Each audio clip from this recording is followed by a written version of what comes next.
Boa noite. Sempre muito bom estar aqui com vocês, sempre muito bom estar aí com você também, internauta. Nós vamos hoje falar um pouquinho, essa é a primeira, nós vamos falar um pouquinho de coragem. E esta é a primeira palestra de uma série que nós denominamos Viver Com. Então, hoje nós vamos falar de viver com coragem. Numa outra oportunidade, nós vamos falar de viver com gratidão. Em outra ocasião, vamos falar de viver com alegria, viver com amor, viver com entusiasmo e viver com... Nós vamos desenvolver aí uma série de 12 palestras, sempre baseadas no Evangelho de Jesus, trazendo para o nosso tema, para o nosso cotidiano, algumas reflexões que todos nós sabemos, mas muitas vezes a gente esquece de aplicar. Então, este é um exemplo do viver com coragem, ok? Vamos lá? Eu agradeço muito vocês que estão todos aqui nessa noite geladinha, como a gente já comentou, né?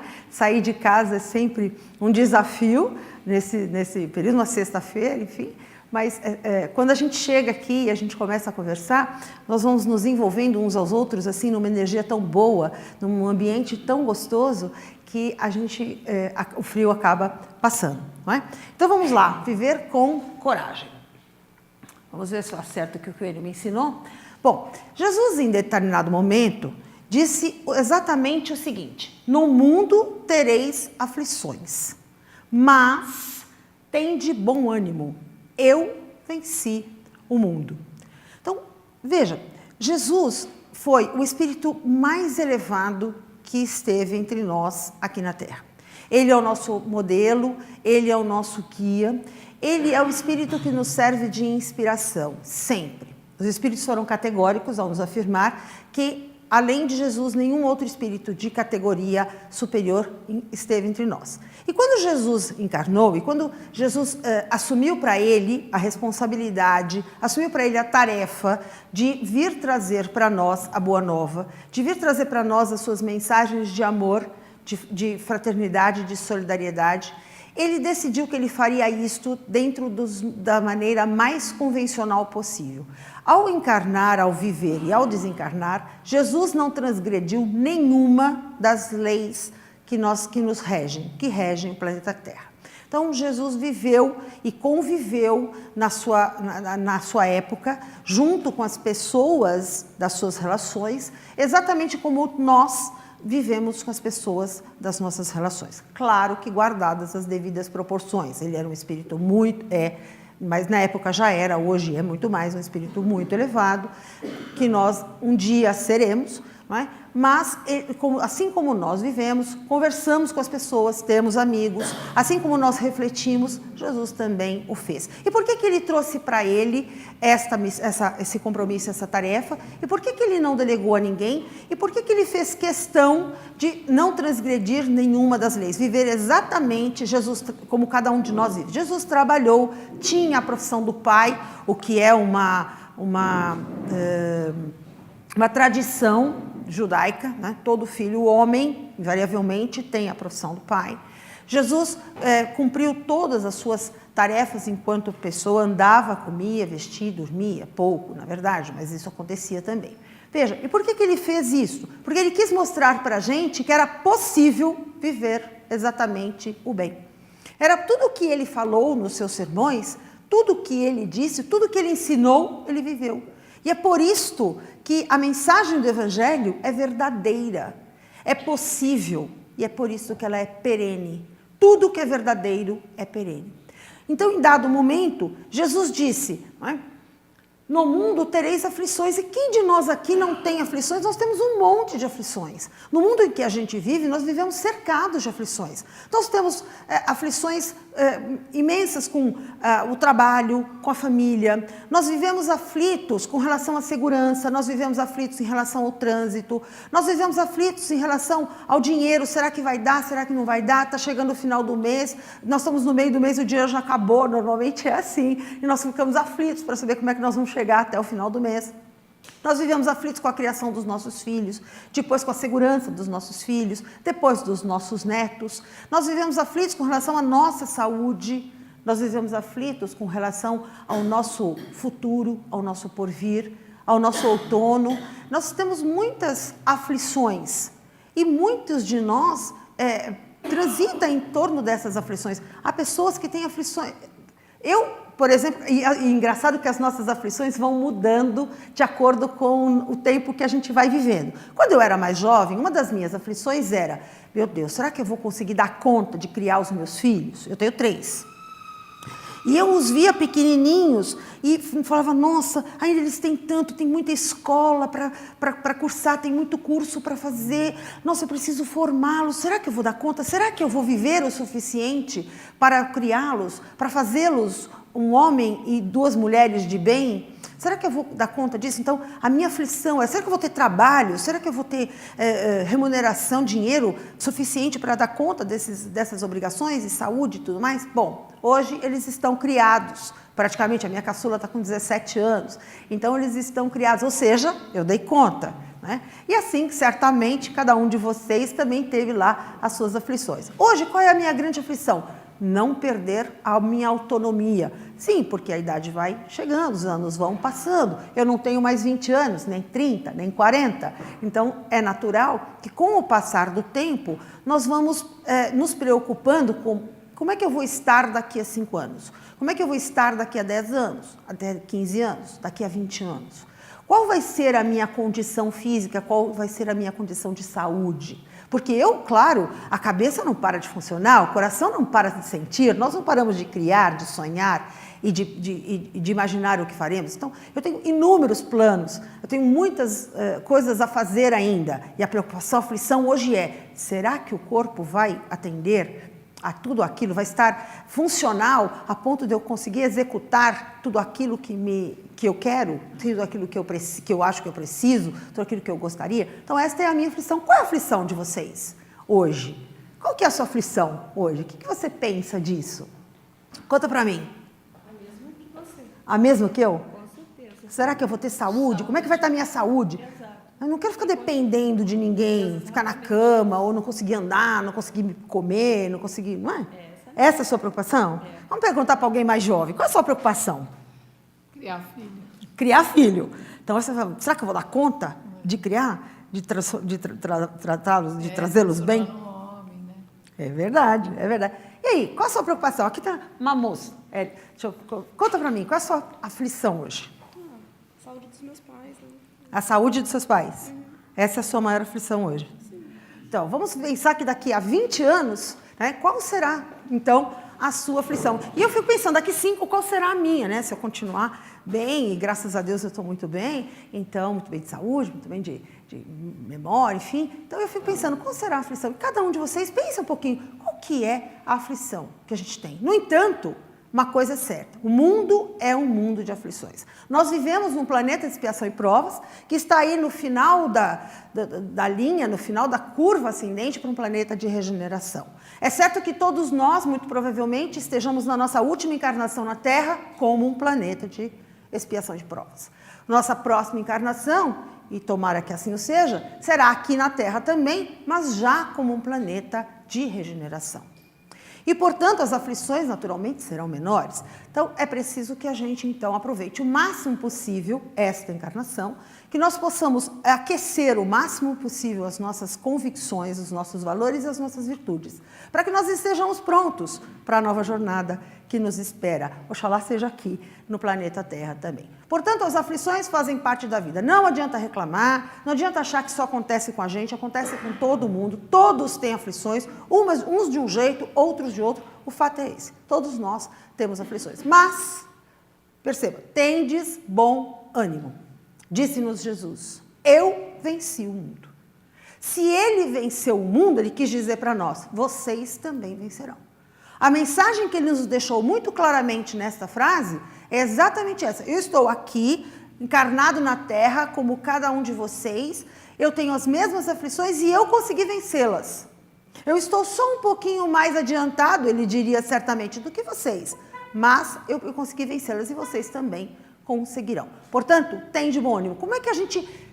Então, o desafio é, como é que a gente conquista esse bom ânimo e como é que a gente mantém este bom ânimo diante de todas as coisas que nós vivemos hoje em dia. A televisão nos bombardeia com inúmeras notícias, com inúmeras atividades, atrações, e nós ficamos assim, será que esse mundo tem solução? Será que o mundo não está ficando pior? Não está, não. Isto é um fato, o mundo não está ficando pior, o mundo está ficando melhor. Marisol, que mundo você vive? Não, eu vivo nesse mesmo. De vez em quando eu fico no mundo da lua, não sei vocês, né? Mas eu fico no mundo da lua. Mas, invariavelmente, a grande parte do tempo eu fico aqui, neste mundo. E o mundo está melhorando, sim. Hoje nós temos muito mais pessoas boas na Terra do que pessoas que ainda vão melhorar. A diferença é que hoje nós sabemos de tudo instantaneamente, tudo o que acontece em qualquer lugar do mundo chega para nós. Então, e tudo faz muito barulho. Emmanuel tem uma frase maravilhosa que eu gosto e sempre repito. Ele diz o seguinte: o bem é maior do que o mal. A diferença é que os bons caminham descalços, enquanto os maus dançam de tamancos. Certo? Então, o fato é este: o mal faz muito barulho, tem muita luz, tem muito foco, muito holofote. Então, dá a impressão de que o mal é muito maior que o bem. Só que é apenas uma impressão. Hoje, o bem é muito maior. Nós temos inúmeras pessoas, inúmeras casas, inúmeros movimentos. O bem anda permeando todas as relações das pessoas. Certo? Então, esta é uma realidade. Mas, ainda assim, nós temos muitas aflições. E é preciso que nós tenhamos, então, o bom ânimo. Vamos lá. Para os romanos, vamos falar um pouquinho sobre coragem, que é o tema do nosso encontro dessa noite, é o tema da nossa palestra dessa noite. Para os romanos, coragem, certo?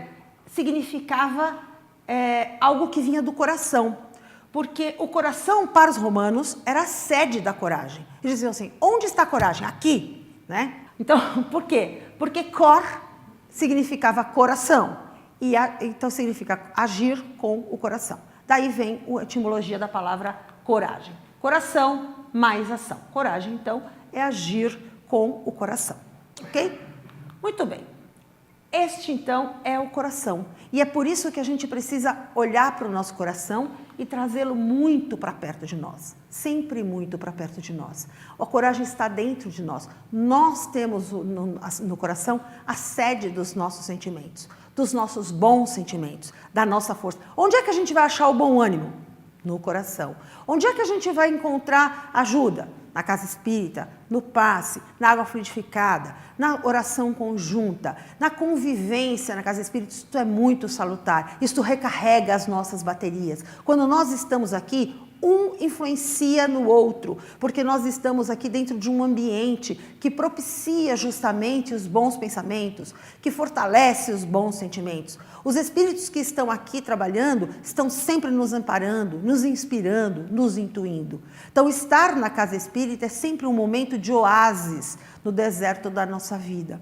Então, na verdade, se nós fizermos uma analogia entre a nossa vida e o Êxodo, né, que é a libertação do povo judeu da escravidão do Egito, nós vivemos invariavelmente durante a nossa vida no deserto. E quais são os oásis que a gente vai encontrando? São esses momentos em que a gente está aqui. São os momentos que nós estamos entre amigos, onde a gente conversa, onde a gente expõe, coloca o que sente e somos ouvidos. E podemos também ouvir as pessoas que estão conosco. É o momento do evangelho no lar, é o momento de ouvir uma boa música, de cantar uma boa música e assim por diante. Nós temos vários oásis no deserto da nossa vida. Nem tudo é aridez, nem tudo é um sol escaldante, nem tudo é uma tempestade de areia. Nós temos muitos momentos de oásis, muitos momentos que a gente pode realmente se refazer.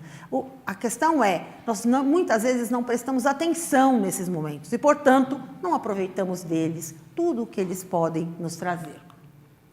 Mas ainda em relação à palavra coragem, nós temos então do francês, que isso está mais próxima da nossa reflexão essa noite, do francês, courage. Não sei se assim se fala, eu não falo francês, pelo menos não nessa encarnação. Gostaria de falar, quem sabe, né? Então, para os franceses, courage era o coração, e no coração era o lugar onde moravam os sentimentos. Veja, para os romanos, o coração era a sede da coragem. Para os franceses, o coração é a sede dos sentimentos. Coragem é um deles, ok? Então, é preciso que a gente tenha a força interior. Para os franceses, e é isso que nós gostaríamos de fazer, no coração nós temos a força interior, aquilo que nos move, aquilo que realmente nos coloca em movimento, aquilo que nos permite superar as aflições em busca da coragem necessária para a vida que almejamos. Quando nós temos realmente verdadeiro domínio desse sentimento, quando nós acreditamos efetivamente em nós, quando nós sabemos aquilo que nós somos e aquilo que nós temos, nós confiamos no que Jesus nos falou, quando nós temos no Evangelho a bússola segura que nos guiará à terra prometida através do deserto da nossa encarnação, este então é o sentimento, vamos ver se eu consigo aqui, este é o sentimento, numa montagem muito bem feita, nós somos capazes de superar qualquer desafio, nós somos capazes de superar qualquer obstáculo, a gente não tem medo. O medo, na verdade, é algo que nos paralisa, é algo que nos entorpece e que nos acolhe, deixa a gente assim, a gente quando está com medo, a gente está assim num colinho quentinho, sabe? Não vou me mexer, não quero me mexer, que tomara que ninguém me veja, eu não saio do lugar, mas eu também não aprendo, eu também não cresço, eu também não evoluo.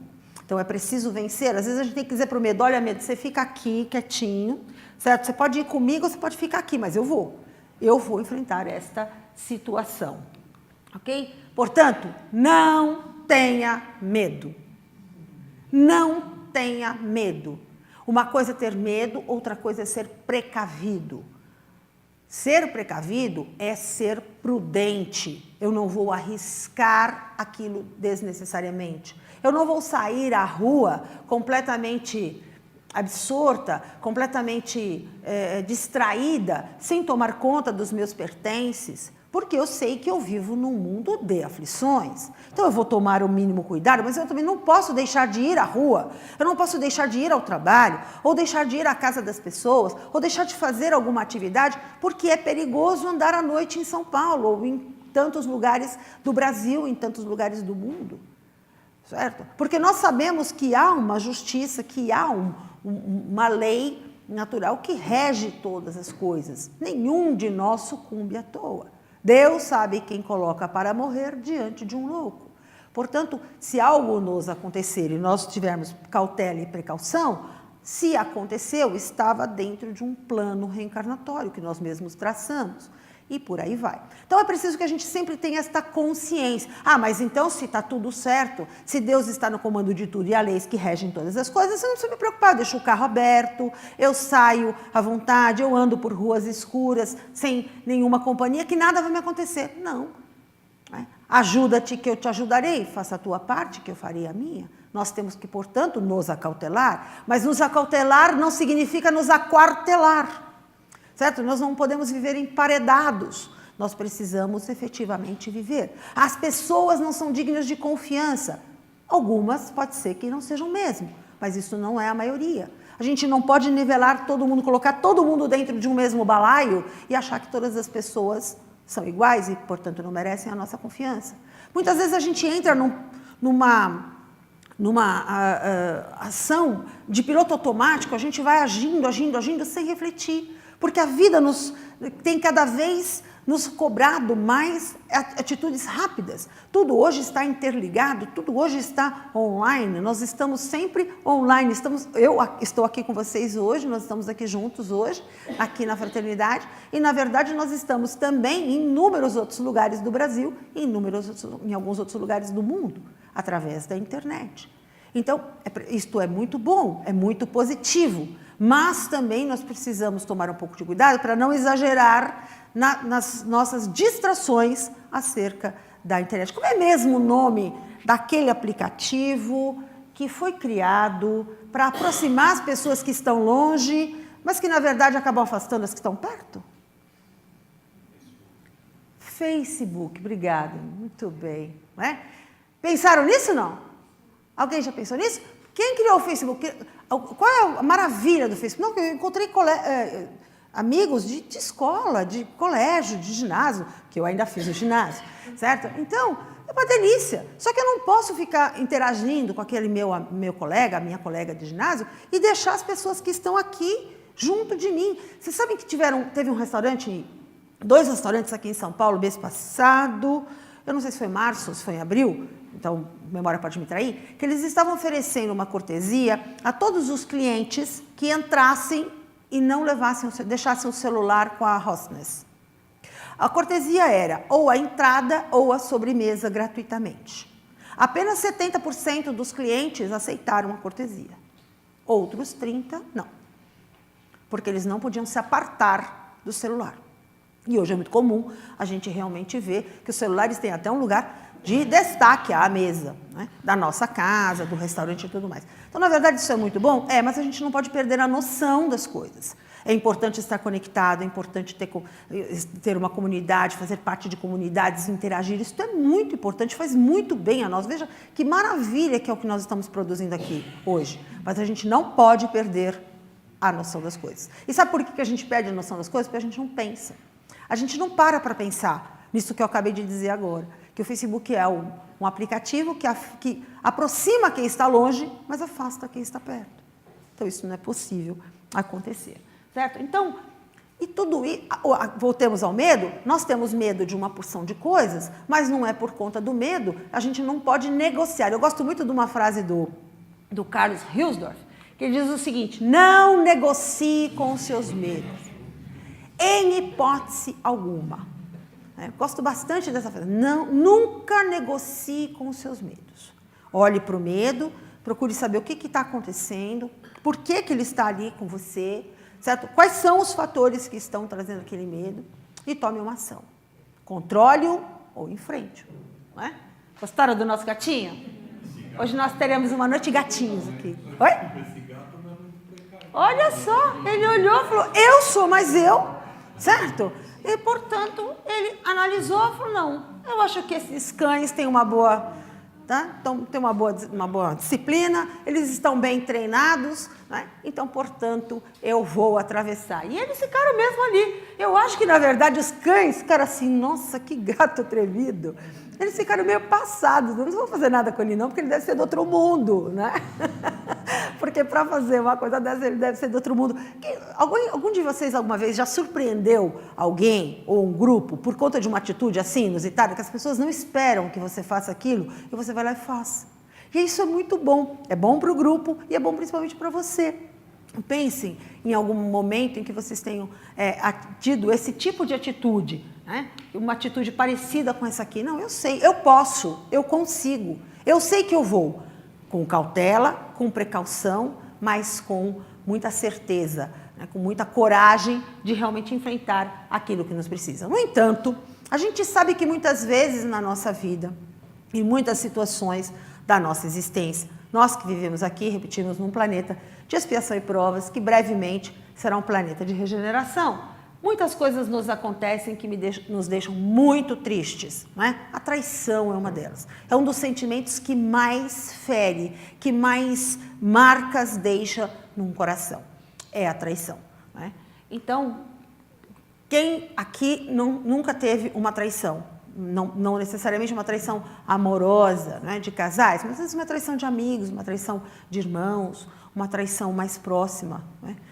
Há traições que nos deixam marcas na alma muito fortes, cicatrizes muito grandes, que nos causam mágoas e que também nos trazem frustração. Às vezes a gente olha, por exemplo, o Facebook, é uma revista, caras, que está todo mundo ou na Europa, ou nos Estados Unidos, ou na Disney, ou em festa. Vocês já prestaram atenção, não? Eu faço a unha, né? Vou à manicure no cabeleireiro. Toda vez que eu chego na manicure, ela me traz a revista Caras. E aí eu olho aquela revista, tá todo mundo sempre na ilha de Caras, todo mundo lindo, maravilhoso, as mulheres são lindas, os rapazes são lindos, as paisagens são maravilhosas, tudo muito bonito, tudo muito colorido, as comidas devem ser uma delícia, porque pelo menos a aparência delas é. E assim vai. Então, na verdade, eu olho e falo assim, nossa, eu queria tanto fazer parte desse mundo, mas eu não faço parte desse mundo. Aí bate uma frustração. Não. Quando eu abro lá o Facebook, aí eu vejo um está na Disney, o outro está na Itália, o outro está... Eu falo, nossa, eu não vou para lugar nenhum. Né? Às vezes eu para Sorocaba, né? Vou para Bauru, etc e tal. Mas eu queria ir também, né? Para Disney, eu queria ir também para Nova York. E assim, não queria ir uma vez, eu queria ir sempre. Toda vez, porque como a gente tem um monte de amigo, então eu queria ir sempre, do mesmo jeito. Aí eu olho e falo, nossa, mas será que essa é a vida que eu tenho? Então tá assim, uma frustração, não, vocês não sentem? Uma frustração de pensar, mas por que ele pode e eu não? Se eu desço na garagem e o vizinho trocou de carro, nossa, Outro dia mesmo, ele estava lá devendo condomínio, agora trocou de carro.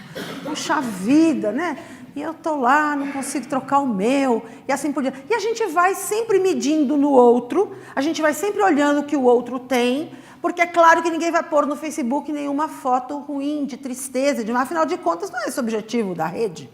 O objetivo da rede é justamente, é uma vitrine, é uma grande vitrine, onde a gente se expõe em momentos de alegria, em momentos de celebração, em momentos de vibração. Não é assim? Então, normalmente, a gente não posta, guardadas algumas, né? A gente não posta no Facebook algumas coisas muito tristes. Assim também a televisão. Ninguém vai ver na novela das 8, das 7, ou de sei lá eu que horário, certo? Ninguém feio, certo? Ninguém com os dentes maltratados, ninguém mal vestido. Não. Normalmente, as pessoas de destaque estão sempre muito bem vestidas, cabelo impecável. Vocês viram o cabelo da Glória Pires? Não.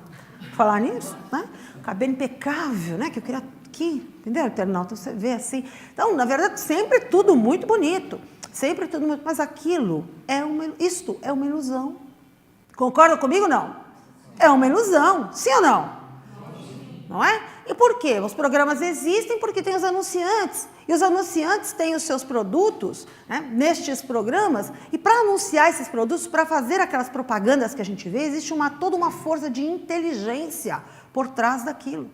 Nenhum programa, nenhum comercial é exibido em qualquer emissora, né, mas principalmente nas emissoras que são líderes de audiência, nenhum comercial é produzido ali, é colocado no ar sem que tenha havido um grande estudo, sem que tenha havido um grande projeto, um plano efetivamente de mídia, e um plano com base em estudos científicos de neurociência. Por que as pessoas compram? As pessoas compram com a emoção, ninguém compra com a razão. Todo mundo compra com emoção.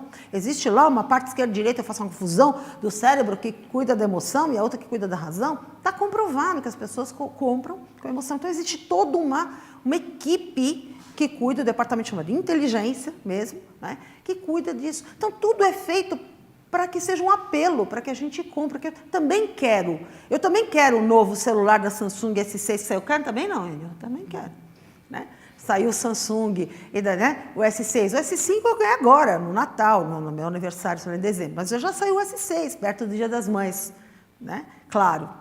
E assim por diante. Você olha assim, nossa, acho que eu quero esse celular, mas eu tenho esse. A maioria das funções que ele tem, eu não sei nem usar. Certo? A gente usa só mesmo aquelas mais básicas. Mas, nossa, se tivesse, se eu ganhasse, eu ia gostar. Né? Vocês não? Ah, todo mundo ia gostar. Ah, mas eu queria aquela bolsa, mas eu já tenho uma bolsa, mas eu queria aquela. Porque tudo é construído para que a gente queira. Certo? Então, tudo é construído para que a gente sinta essa frustração. E para que a gente vença essa frustração, em vez da gente pensar, em vez da gente refletir, o que a gente faz? Vai lá e compra. Né? Então, e aí, isto vira uma bola de neve. Né? Então, não é preciso, é preciso pensar. E assim fica o nosso coração. Toda vez que a gente se sente triste, magoado, traído, todas as vezes que a gente se sente assim, frustrado, aquela sensação de fracasso, o nosso coração fica assim, machucado, o nosso coração fica ferido. E o que significa mesmo o coração? É a sede do nosso sentimento, é a sede da coragem. E se o nosso coração fica assim, ó, como é que ele vai reagir?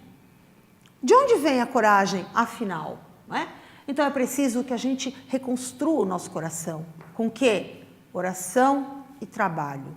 Trabalho, tanto o trabalho que serve para nos sustentar, tanto o trabalho que serve para nos garantir o pão nosso de cada dia, como fruto do nosso trabalho digno, do nosso trabalho honesto, como também o trabalho no bem, o trabalho em favor do outro, que, na verdade, esse trabalho no favor do outro é a coisa mais egoísta que tem, sabia, não?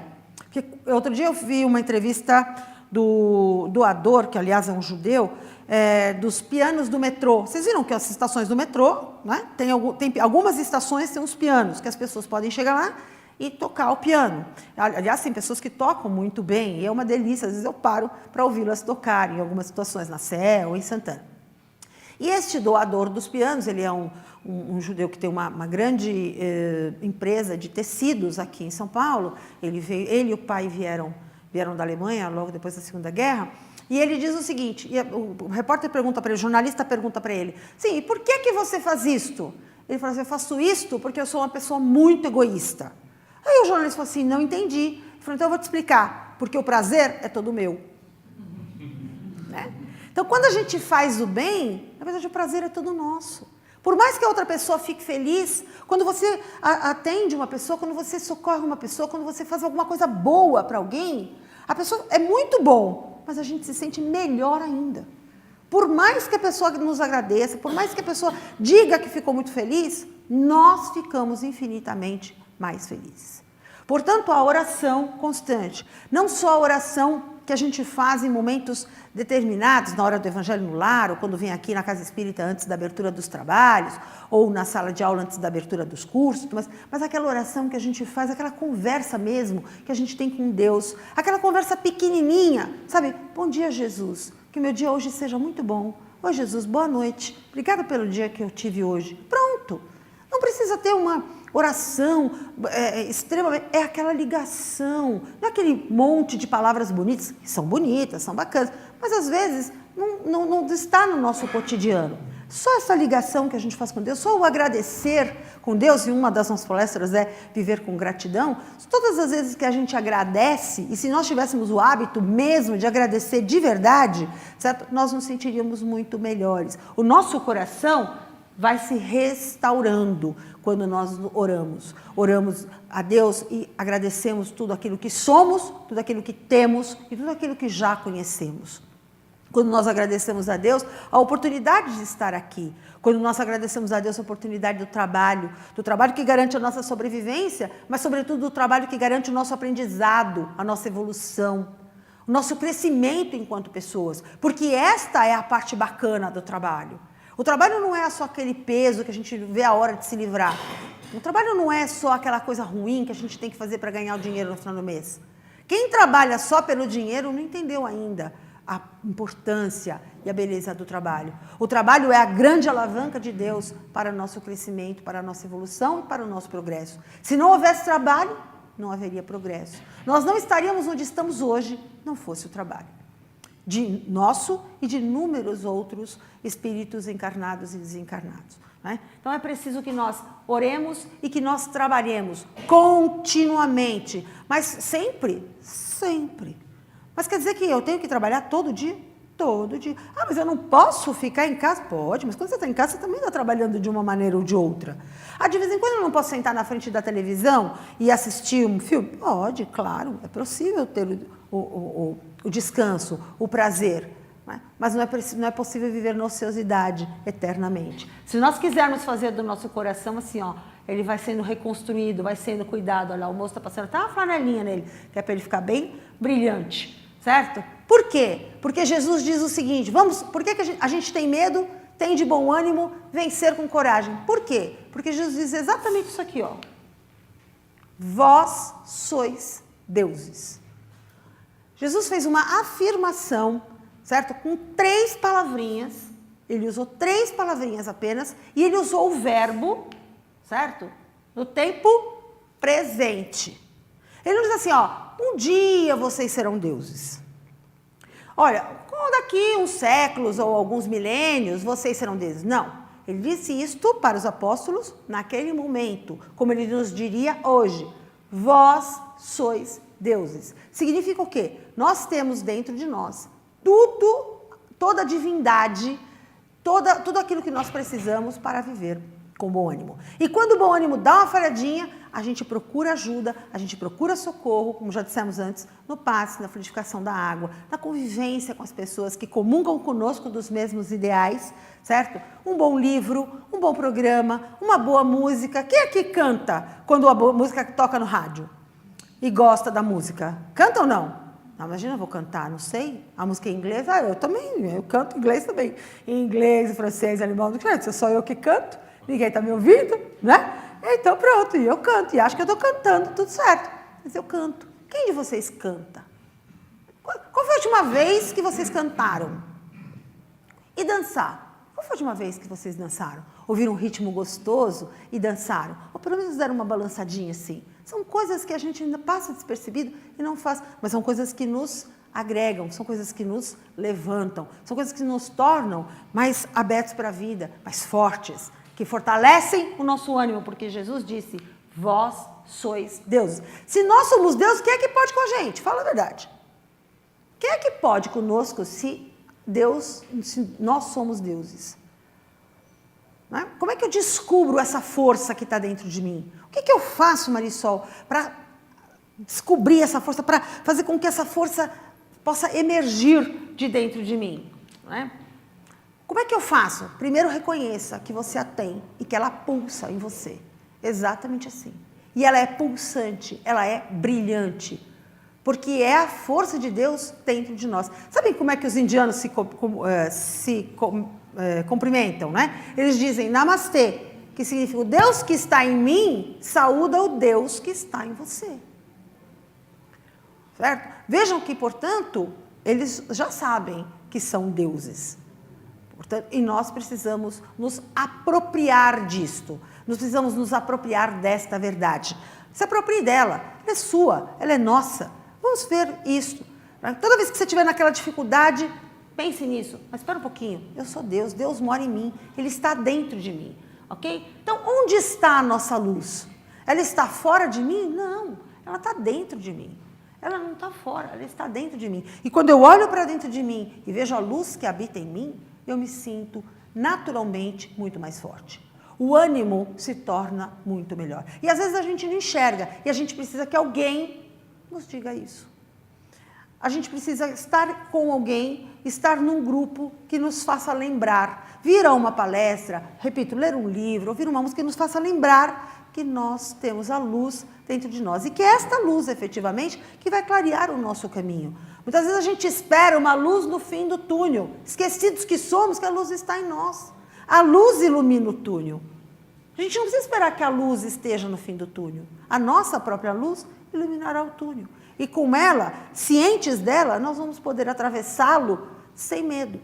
Nós podemos atravessá-lo com coragem. Isto significa viver com coragem. Portanto, vamos viver com a coragem que nós temos dentro de nós. Vamos usar a nossa sede do pensamento, do sentimento, para que a gente alimente esta coragem efetivamente. E é preciso que a gente estimule isto dentro de nós, porque nós pensamos muito. Os apelos que nos chegam, e a gente tem muita informação hoje. Eu ouvi outro dia o CEO da Google, uma entrevista dele, que não é recente, eu acho que já é de 2013, alguma coisa assim, que ele disse que hoje nós produzimos em 2 dias,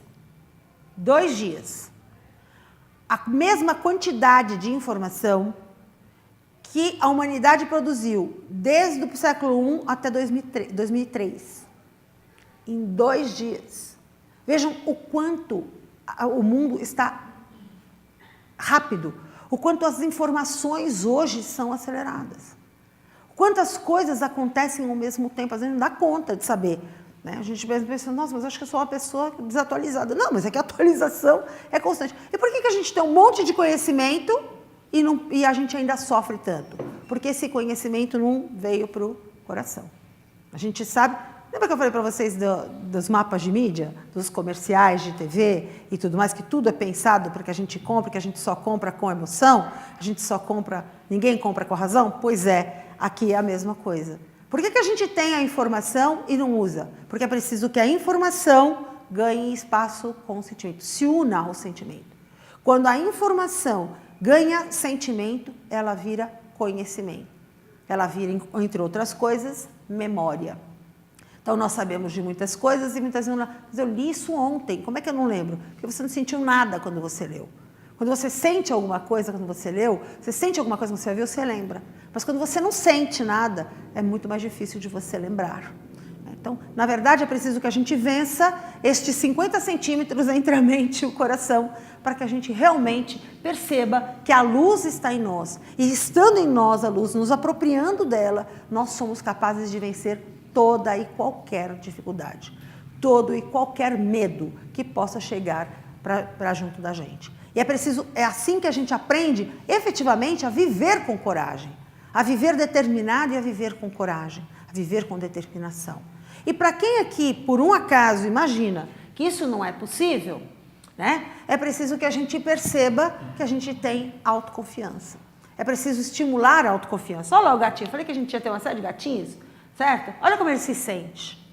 Assim somos nós. A gente se vê assim, mas na verdade nós somos assim. Fortes, poderosos, corajosos, porque nós somos deuses. Nós não somos outra coisa, nós somos deuses. E, portanto, é assim que nós devemos nos sentir. E na medida em que a gente se sente efetivamente assim, nenhum outro perigo. Nós temos certeza do nosso equilíbrio, nós temos certeza do que nós somos capazes de fazer. Nós vamos lá e fazemos. Certo? Nós enfrentamos qualquer perigo. Certo? Nós nascemos para aprender. Sofrer é opcional. Portanto, quando a gente sente a luz que está dentro de nós, quando a gente sabe que nós somos deuses, nós sabemos que nós não paramos de sofrer por aquilo que nós conseguimos vencer e nós passamos então a aprender. Nenhum de nós aqui nasceu para sofrer. Deus não nos trouxe nesta encarnação e nem nenhuma outra fadados ao sofrimento. Não. O sofrimento só vem quando nós nos tornamos surdos aos apelos do amor. Nós somos todos, indiscriminadamente, convidados a agir, a crescer e a aprender através do amor. Quando o amor é ignorado, quando a gente fica surdo ao chamado do amor, então, infelizmente, a gente acaba atraindo para junto de nós a mestra, né, de todos os experimentos, que é a dor. Mas nós não nascemos para sofrer, nós nascemos para aprender. Prova disso é que João disse, o amor cobre uma multidão de pecados. Significa que, se eu errei, certo? Se eu agir de forma a transgredir as leis, significa que eu necessariamente sofrer? Não. Se eu amar o suficiente, se eu trabalhar no bem o suficiente, muito provavelmente eu não preciso sofrer para reparar aquele mal que eu fiz. Eu reparo o mal que eu fiz através do trabalho no bem. Portanto, nunca negocie com seus medos. Eu gostaria muito, muito, muito que todos hoje fossem embora, certo? Sempre pensando, nunca negocie com seus medos. Nossa, mas eu vou fazer uma entrevista de emprego. Será que vai dar certo? Não negocie com seus medos. Vai lá, faz a sua entrevista, se prepara para a entrevista da melhor maneira possível, certo? Respira fundo e pronto, vai lá, faça a sua parte, espera, certo? O que vai acontecer. Ah, mas eu vou trocar um emprego por outro. Será que a troca é boa? Ninguém tem bola de cristal. Faça a sua parte e espera que o universo faça a parte dele. Nunca negocie com os seus medos. Ai, mas eu estou tão apaixonado por aquele rapaz, eu estou tão apaixonado por aquela menina, mas será que eu falo para ela? Se você não disser, ou para ele, se você não disser, como é que você vai saber se vai ter com ele uma relação boa, interessante e bacana, que vai fazer muito bem a você? Não é possível. Então, nunca negocie com os seus medos. Se acautele, se precavenha, mas não negocie com os seus medos. Claro ou não? Certo? Tá claro? Para quem esqueceu, Marisol, mas eu não me sinto forte. Outro dia eu fui fazer uma palestra numa casa, depois que terminou a palestra, eu falei, Marisol, mas eu não me sinto forte, eu não tenho força. Sabe, eu nunca vou conseguir, eu não nasci para isso, eu não nasci para ter coragem, eu não nasci para vencer, eu não nasci para né? Assim, não, olha, nada na minha vida, desde que eu me conheço por gente, nada na minha vida foi assim, uma superação. Tudo para mim foi morno, sabe? As coisas foram acontecendo, eu fui vivendo a vida só. Não é mesmo? Vamos refrescar a sua memória, né? Mas, por quê? Daqui a pouco eu volto na história. Eu esqueci do slide. A gente tem que falar o que é verdade, né? Quando eu falei agora há pouco, nunca negocie com seus medos, que eu queria muito que vocês se lembrassem disso, eu gostaria de trazer outra passagem do Evangelho, que é a tempestade no Mar da Galileia. Vocês lembram disso, não? Lembram? Mar da Galileia, ok? 21 metros de comprimento, 12 de largura. Ok? Mar da Galileia, 21 metros de comprimento, 12 de largura, mais ou menos, certo? Então, eles tinham que atravessar o Mar da Galileia, Jesus e os apóstolos, para poder chegar ao outro lado e descansar ao final do dia, certo? Então, eles entraram no barco, noite tranquila, noite amena, certo? Entraram no barco e Jesus pegou no sono, porque ele estava cansado, certo? Ele pegou no sono. E aí está em Marcos, o evangelista. Então, conta-se que, de repente, muitos ventos que começaram a agitar as ondas e começou uma tempestade e o barco começou a ficar, né? Começou a ficar muito agitado. E aí Jesus, como é que você pode? Você não está com medo? Levante-se. Jesus então se levantou, virou para o vento e disse para ele, cala-te. Virou para a água e disse para ela, acalma-te. Conforme está em Marcos. E então o vento parou e as águas pararam de se agitar. E aí os apóstolos disseram, mas como é que o senhor conseguiu? Certo? Porque, como é que o senhor não tem medo? Não, eu não tenho medo, porque eu confio efetivamente naquilo que eu conheço, naquilo que eu posso. Vocês sucumbiram ao medo, era apenas um vento que estava passando, e ele, na verdade, já passou. Mas todo mundo começou a pensar que o barco ia virar, que ia morrer todo mundo, que não ia sobrar ninguém, certo? Todos eles ficaram vítimas do medo. Todos eles negociaram com o medo, se apavoraram, pararam de começar a desequilibrar o barco, inclusive, e, na verdade, muito provavelmente o barco ia virar mesmo, certo? E muito provavelmente eles poderiam sucumbir, não fosse a intervenção de Jesus, que, na verdade, não fez nenhum milagre. Ele apenas percebeu que era um vento passageiro e, portanto, ele logo se acalmou. Passado o vento, claro que a água se acalmou também e eles terminaram a viagem deles. Então, nunca negocie com os seus medos, ok? Agora sim, né? Deixe Jesus entrar no seu coração e quando Jesus entra no seu coração efetivamente, você pode tudo aquilo que você acha que você não pode, você pode. Portanto, é preciso viver com coragem, com confiança e com fé. Tá? Domine o que te domina. Você é muito mais forte do que imagina. Mas muito mais forte. E vamos voltar naquela moça que me abordou no final de uma palestra que eu fiz outro dia, exatamente sobre esse tema, e ela disse que ela nunca tinha conseguido nada, que a vida dela sempre tinha sido morna, desde que ela se conhecia por gente, né, como gente, ela nunca tinha feito nada de surpreendente, nunca tinha superado nenhuma dificuldade assim, digna de nota. Né? E aí eu disse para ela, bom, então eu vou refrescar a sua memória.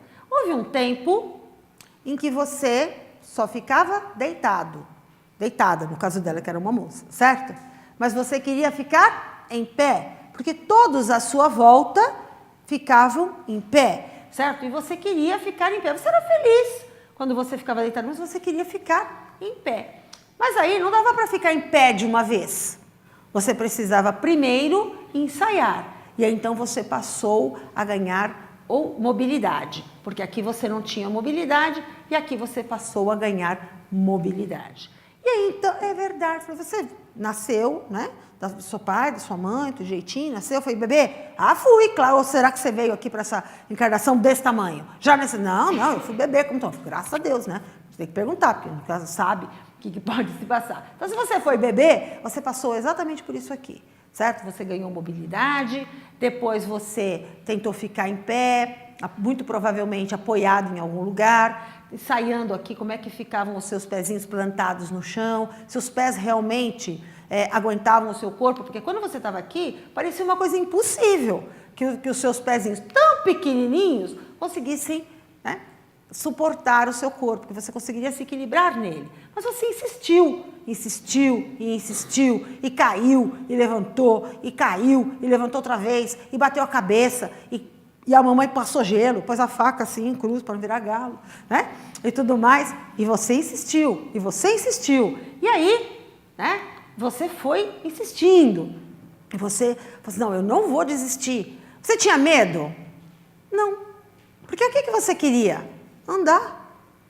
Eu queria andar como todo mundo à minha volta andava. Mas será que era ruim?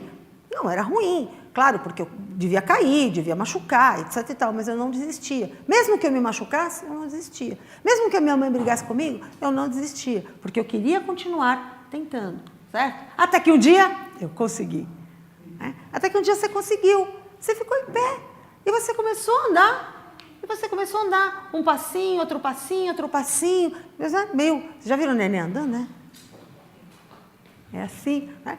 Depois ele vai ganhando confiança, ele vai ganhando desenvoltura, para mostrar para a gente que tudo é uma construção, né? Sempre uma construção.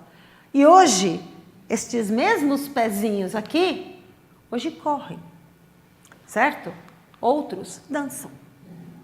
Isto é a prova inequívoca de que nós somos capazes de dominar tudo aquilo que nos domina. Se o medo te domina, domine o que te domina, porque você é muito mais forte do que imaginar. Esta é a prova. Você era tão pequeno, você tinha 1 ano, às vezes menos de 1 ano. E você conseguiu fazer tudo isso aqui. Imagina hoje. Você tem um monte de conhecimento, você já viveu, tem muitas experiências, tem várias pessoas torcendo por você, prontas para te ajudar, certo? E assim nós encaramos. Muito obrigada, que todos possamos viver com a coragem que nós precisamos para realmente descobrir que nós somos deuses e que nós todos vamos chegar lá. Todos nós vamos conseguir aquilo que precisamos, ok? Pela paciência com que nos ouviram, muito obrigada. Você, internauta, também, muito obrigada. Uma ótima noite a todos.